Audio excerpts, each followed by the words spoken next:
हाँ तो मेरे प्यारे बच्चों, फिजिक्स का जो हमारा तीसरा चैप्टर है का नाम है मानव नेत्र, वायुमंडलीय अपवर्तन और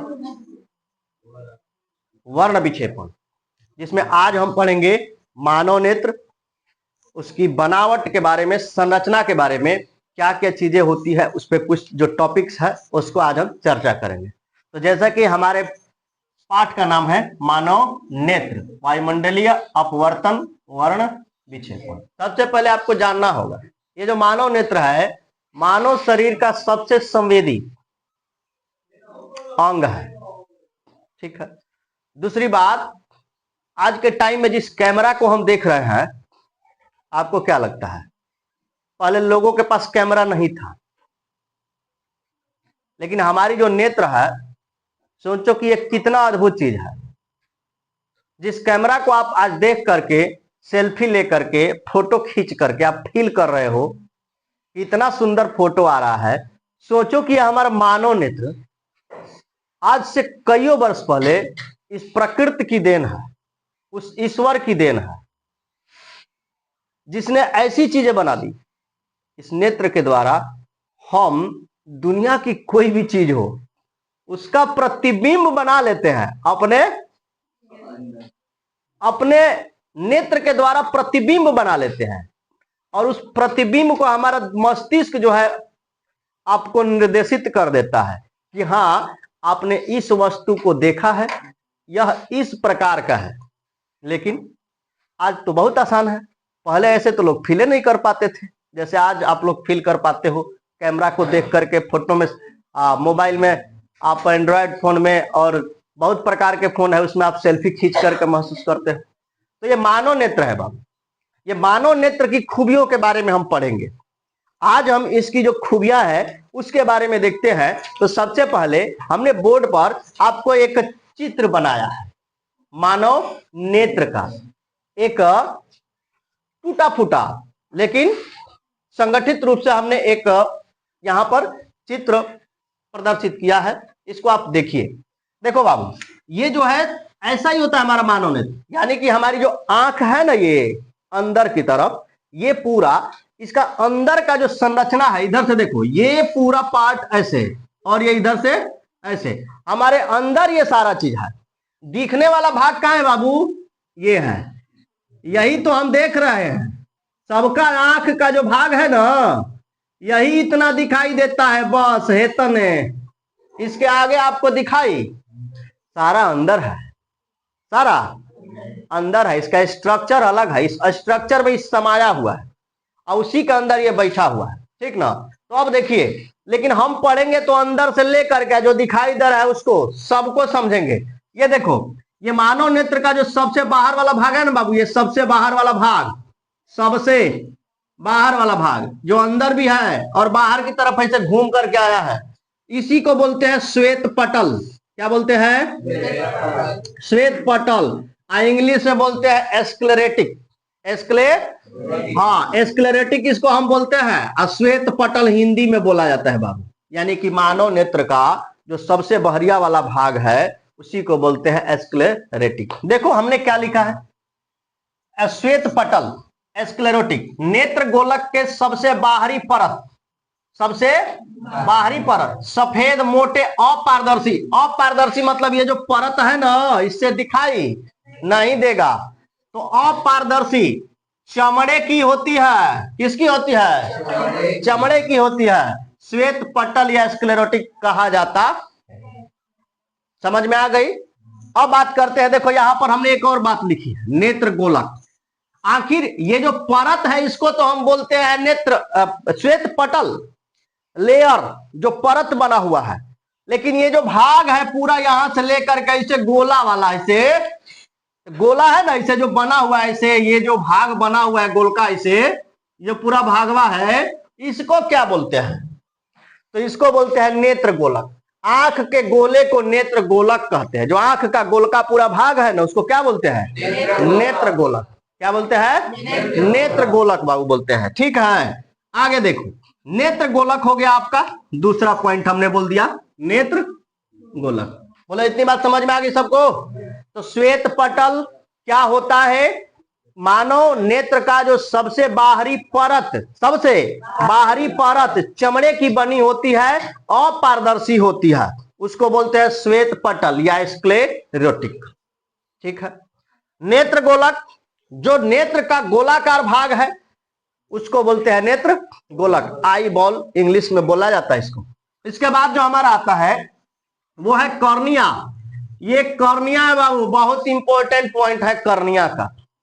कॉर्निया का समझिए बात, भाई जो आप देख रहे हैं तो ये जो होता है नेत्र गोलक होता है, ठीक है, इसको क्या बोलते हैं? नेत्र गोलक बोलते हैं। सबके आंख में है ना ये उभरा हुआ भाग, इसी को बोलते हैं नेत्र गोलक।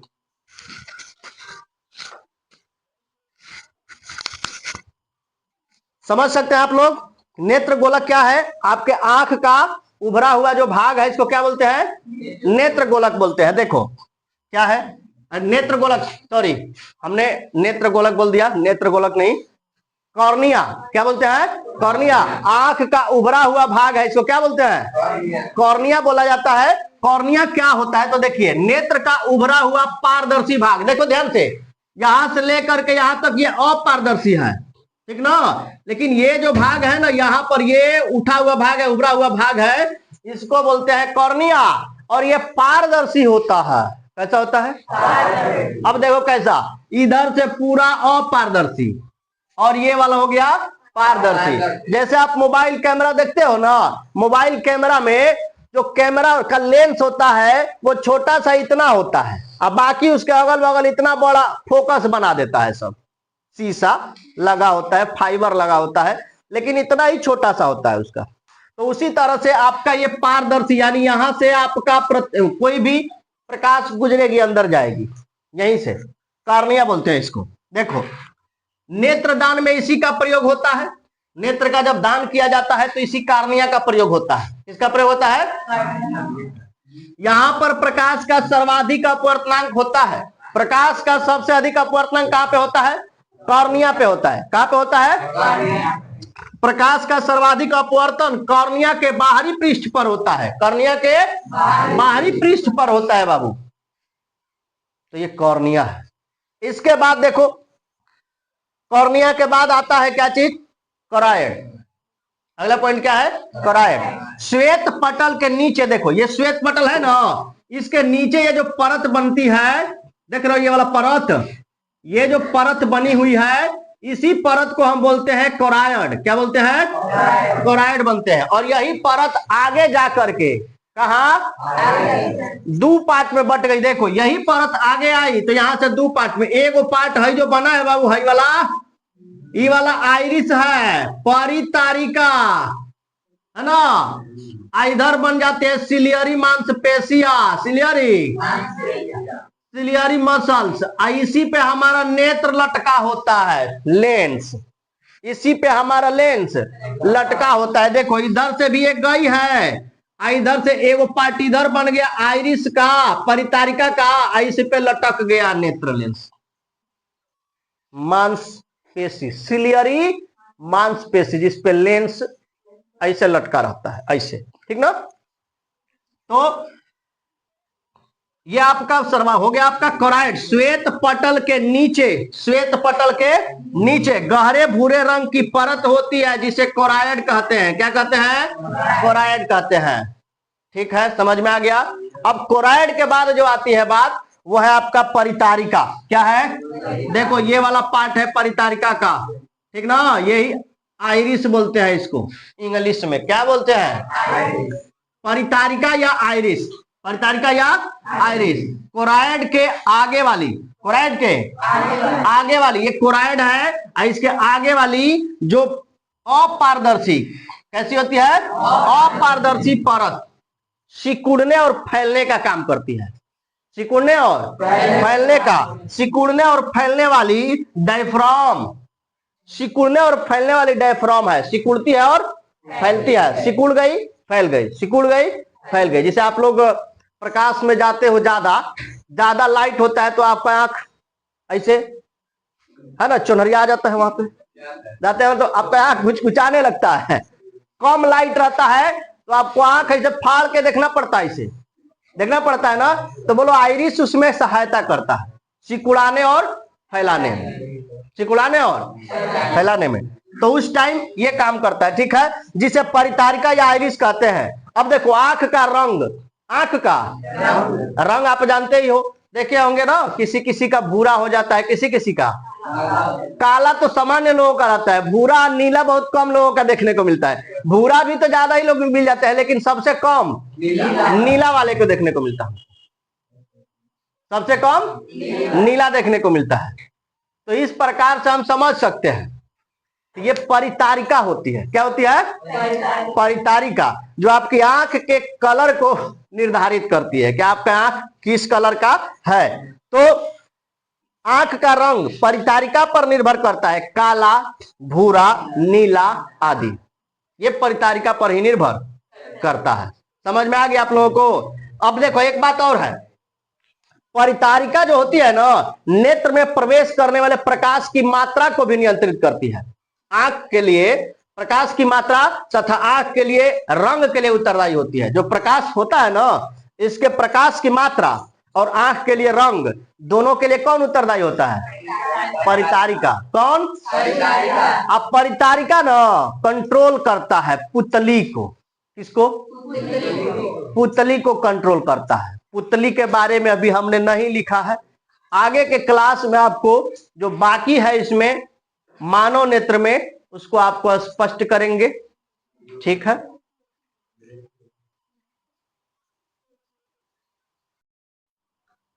देखिए मानव नेत्र में जो आपका अगला पॉइंट है वो है पक्षमाभी पेशियां।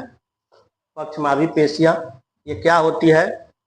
तो यह लेंस को समायोजित करने का कार्य करता है। ये जो लेंस है इसको देखिए, ये है आपका पक्षमाभी पेशिया, ये लटका हुआ है, ये हमने बताया सिलियरी मांसपेशिया, इसी को बोलते हैं पक्षमाभी पेशिया।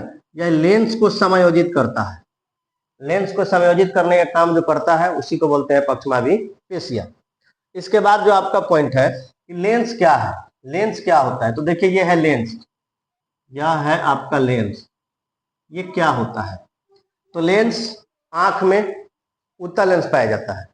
हमारी आंख में जो लेंस पाया जाता है वह उत्तल लेंस होता है, और यह उत्तल लेंस किसी वस्तु का वास्तविक, उल्टा और छोटा प्रतिबिंब बनाता है। यह लेंस जो हमारा आंख का है यह वास्तविक, उल्टा और छोटा प्रतिबिंब बनाता है। तो आंख में उत्तल लेंस पाया जाता है, इसमें सबसे अधिक प्रोटीन पाया जाता है, यानी जो लेंस है यह सबसे अधिक प्रोटीन होता है इसमें, जो किसी वस्तु का वास्तविक, उल्टा तथा छोटा प्रतिबिंब बनाता है। वास्तविक, उल्टा और छोटा प्रतिबिंब बनाता है। इसके बाद तो देखिए ये है आपका लेंस, ये वास्तविक, उल्टा और छोटा प्रतिबिंब बनाता है वस्तु का, चूंकि उत्तल लेंस है। उसके बाद यह जो है प्रोटीन का बना होता है, इसमें सबसे अधिक प्रोटीन पाया जाता है। इसके बाद आता है दृष्टि पटल या रेटिना। देखिए ये है आपका दृष्टि पटल या रेटिना, इस साइड पे होता है, ये इस साइड पे होता है दृष्टि पटल या रेटिना, इसी को बोलते हैं। ये क्या करता है? तो इससे फोटोग्राफिक फिल्म भी कहते हैं, रेटिना को हम फोटोग्राफिक फिल्म भी कहते हैं, क्योंकि इसी पर वस्तु का वास्तविक, उल्टा तथा छोटा प्रतिबिंब बनता है। यानी कि जो रेटिना है, दृष्टि पटल है, इसी पर वस्तु का वास्तविक, छोटा प्रतिबिंब बनता है और उल्टा प्रतिबिंब बनता है। रेटिना जो होती है उसमें दो प्रकार की कोशिकाएं पाई जाती है रेटिना में, ठीक है। एक जो कोशिका होती है जिसको हम बोलते हैं क्षण कोशिका सल्काय, इसको बोलते हैं क्षण कोशिका सल्काय। मंद प्रकाश में तीव्रता के लिए उत्तरदायी है। मंद प्रकाश होता है उसमें तीव्रता प्रदान करने के लिए जो कोशिका होती है इसी को बोलते हैं क्षण कोशिका, इसी को बोला जाता है क्षण कोशिका। उसके बाद जो आती है कोशिका उसका नाम है शंकु कोशिका, इसको बोलते हैं शंकु कोशिका। यह तीव्र प्रकाश में रंग के लिए उत्तरदायी होता है। जब तेज प्रकाश होता है तो उसमें रंग जो हमें प्रदान होता है उसमें यह काम करता है हमारा शंकु कोशिका। उसके बाद मस्तिष्क की समंजन क्षमता के कारण हम वस्तु को सीधा देख पाते हैं। चूंकि आपने अभी सुना कि लेंस जो है हमारे प्रतिबिंब का वास्तविक, उल्टा और छोटा बनाता है, तो हम उसको सीधा कैसे देख पाते हैं? तो ये सीधा हो पाता है मस्तिष्क के समंजन क्षमता के कारण, मस्तिष्क की समंजन क्षमता के कारण हम वस्तु को सीधा देख पाते हैं। इसके बाद देखो, ये हमारा जो नेत्र है, हमारी आंख जो है, एक आंख जो है केवल 150 डिग्री तक का देख सकती है। यानी कि यहां से लेकर के, ये एक आंख यहां से लेकर के और इसको हम बंद कर दे तो 150 डिग्री तक का ही एंगल बनाती है। और वही दोनों आंख की हम बात करें तो दोनों आंख मात्र 180 डिग्री तक का कोण बना सकती है, यहां तक ऐसे। मतलब इस तरह से आपका कोण, इतना दूर तक आप मुंडी नहीं घुमाएंगे तो आपको इधर और इधर दिखाई देगा, तो 180 डिग्री तक का कोण बनाती है। तो केवल एक नेत्र का दृष्टि क्षेत्र लगभग 150 डिग्री तथा दोनों नेत्रों का 180 डिग्री होता है। अब बात करते हैं हम, इसमें एक पाया जाता है ये द्रव। इस द्रव को हम बोलते हैं जलीय द्रव या नेत्रोद, एक्वस ह्यूमर। ये क्या होता है, तो कॉर्निया और नेत्र लेंस के बीच का भाग है। ये देखिए नेत्र लेंस है और ये कॉर्निया है, इसके बीच का भाग है नेत्रोद या जलीय द्रव। उसके बाद आता है ये कचाव द्रव है, बीच में पाया जाता है, इसको हम बोलते हैं कचाव द्रव, विट्रस ह्यूमर। ये नेत्र लेंस और रेटिना के बीच का भाग है। ये है रेटिना और ये है नेत्र लेंस, और इसके बीच में पाया जाता है कचाव द्रव। तो ये होता है। और इसमें एक पॉइंट पाया जाता है जिसको हम बोलते हैं पुतली। क्या बोलते हैं, पुतली। तो देखो, ये है परितारिका, ये परितारिका है, ये परितारिका है, और इसके बीच का ये जो भाग है, यही जो भाग है जहां से प्रकाश नेत्र के लेंस पर पड़ता है, इसी को बोलते हैं पुतली, इसी को पुतली बोला जाता है। यानी परितारिका में एक छोटा सा छिद्र होता है जिसके द्वारा प्रकाश नेत्र में प्रवेश करता है। परितारिका पुतली के आकार को नियंत्रित करता है। ये जो पुतली है, इसके आकार को नियंत्रित करने का काम करता है परितारिका। और पुतली जो होती है, आने वाली प्रकाश की मात्रा को नियंत्रित करती है। तो यानी दोनों एक दूसरे पर